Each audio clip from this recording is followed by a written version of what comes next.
Hello friends, welcome back to Santosh kitchen. आ उनाळानी गरमीनी अंदर ठंडी ठंडी वस्तुओं है ते खावानी खूब मजा पड़े छे।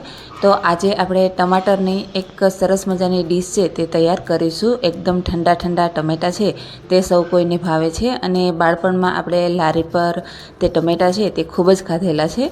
तो एना माटे अहींया मैं टमाटर है तेने आवी रीते गोળ स्लाइडनी अंदर कापी लीधा है। टमाटर ने ठंडा करी अने पछी आपणे नहीं कापीए कारण के ते इजीली नहीं कपाता, परंतु आवी रीते गोળ स्लाइड करी अने पछी तेने आपणे फ्रीजमां राखी देवाना छे।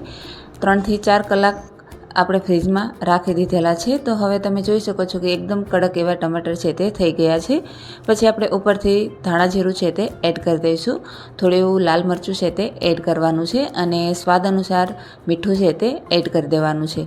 અહીંયા મેં ખાંડ છે તે એડ કરેલી છે। જો તમારે ચાસણી અથવા તો દળેલી ખાંડ એડ કરવી હોય તો તે પણ એડ કરી શકો છો।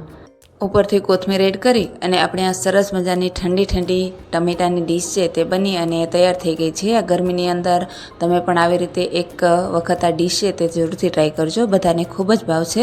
અને જો આ રેસીપી છે તે તમને પસંદ આવી હોય તો વિડીયોને લાઇક કરજો, શેર કરજો અને મારા ચેનલને સબસ્ક્રાઈબ કરી લેજો અને બાજુમાં આપેલ બેલ આઇકન પણ દબાવી દેજો। Thank you for watching.